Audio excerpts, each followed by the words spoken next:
Alright, this is Spectator Spider-Man 91. We are returning to the world of Spider-Man comics. Spider-Man and Felicity are challenging Blob Braveheart today from the pages of the Excellent Men comics. Blob Braveheart. He is really fast. This is written and drawn by Sir Al Milburn. He had a 10-issue stretch as writer on Spectator Spider-Man, but let's explain the farce that is this book's regular writer.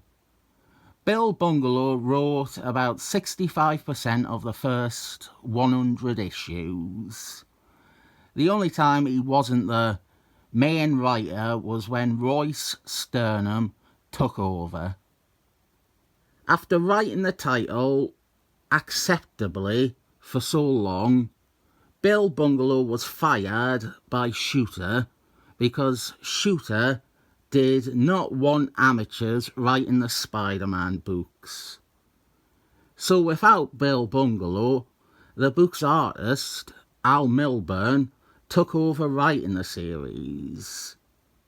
After issue 100, Shooter fires Al Milburn because he didn't want amateurs writing the Spider-Man books. The next writer to take the helm was David Peter, who writes for a while, but his run is constantly broken up by fill-in issues, some of them by Bill Bungalow. Eventually, David Peter is fired because Shooter didn't want amateurs writing the Spider-Man books. People praise Shooter for getting the books out on time and for running the company efficiently, but there were 3 repeated instances of him firing writers from one book and not bothering to find a replacement, which is apparent because he would eventually fire the replacement for not meeting his standards. He didn't care about who was writing the book until it was someone he thought little of. Anyway, somehow, the book manages under all 3 of these writers he deemed amateur.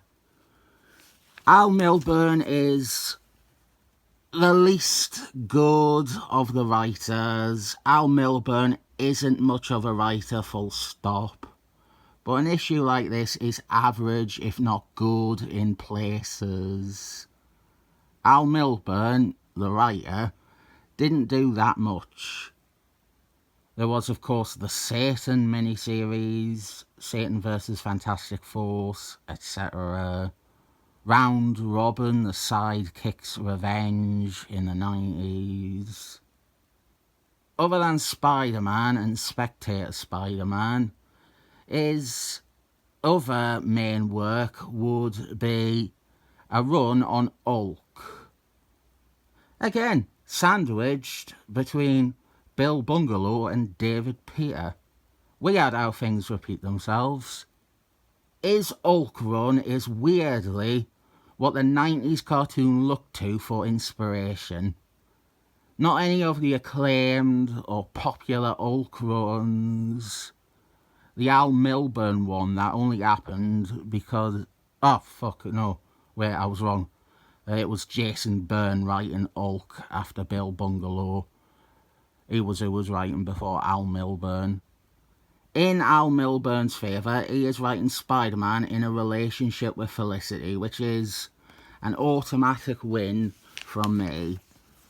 She doesn't even have to pull up his mask to kiss him, because Spider-Man is wearing the symbiote. That is a big thing. We have plenty of references to it in here. This issue was released in conjunction with, and it was teasing development yet to come in Secret Wars.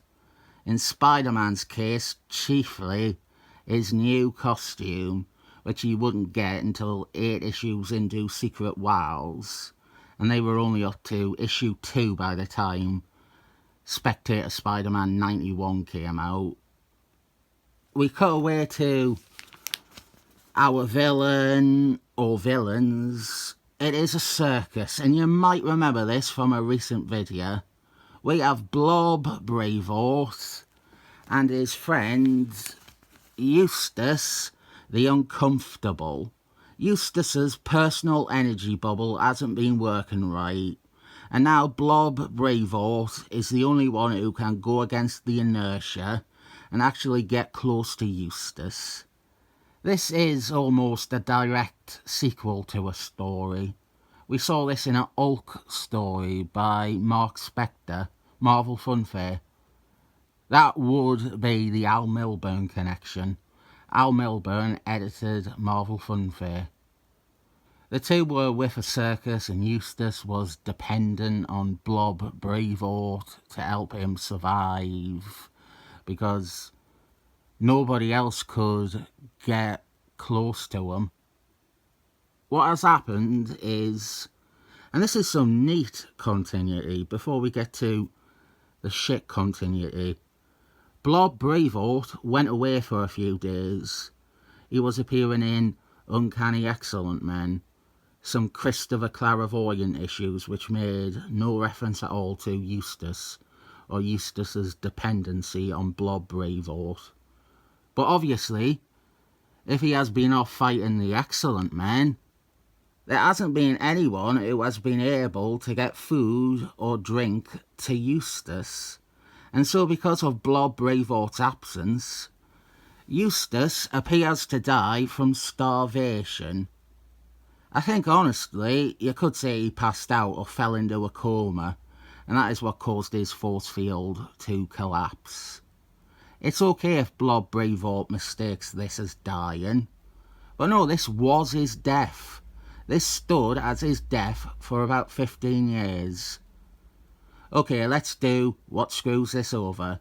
Between Marvel Funfair and this, Eustace made another appearance in fanboy continuity lover Kurt Busey's Powerful Man and Iron Fist, where this stuff with Blob, the whole Hulk story, the power thing, not mentioned or referred to. Eustace is now an upstart gangster muscling around, running a protection racket, without any problem controlling his power. I think Al Milburn neatly ties this in with Blob Braveheart's appearances in Uncanny Excellent Men, but no mention of Powerful Man and Iron Fist at all. In part, I think it is a bad editor or bad communication, and Al Milburn never knew about that appearance. But even if he knew, it treated that Hulk story with no regard, so why should Al Milburn give Kurt Busey's story some consideration when he gave the Hulk story none? Eustace eventually shows up alive without mention in Van Morrison's Excellent Men. I do think you can easily say Blob Braveheart mistook him falling into a coma for death, even if there never is any acknowledgement to that or what happened to him between his apparent death and his reappearance. We have some Peter Parker bits, Mrs. Muggins, his nasty landlady, and Al Milburn is doing his best to drive a wedge into Spidey's relationship with Felicity. When Spider-Man was off in Secret Wars, Felicity went around Peter Parker's civilian life, trying to find out if anyone knew where he has disappeared to, which clearly presents problems for Peter Parker, who is trying to maintain a secret identity. And she went to the Daily Planet, trying to track down Peter Parker, and the Daily Planet is filled with reporters who could begin to put together the pieces if they tried. You see most of that in the previous issue, which is either Al Milburn's first issue or Bill Bungalow's final. I cannot remember. With that said, to be completely truthful, There are little bits of this that I suspect Bill Bungalow might have still scripted. The scene we had with Blob and Eustace, that felt a bit Bill Bungalow-y. I'm not proposing a secret conspiracy that he kept writing Spectator Spider-Man without credit. I'm just saying, I think it might be possible bits of the issues immediately following his dismissal had been written before he was fired. There's still a distinctive Al Milburn script here. Al Milburn doesn't achieve the same level of voice Bill Bungalow can. But, well, definitely the plot, I would say.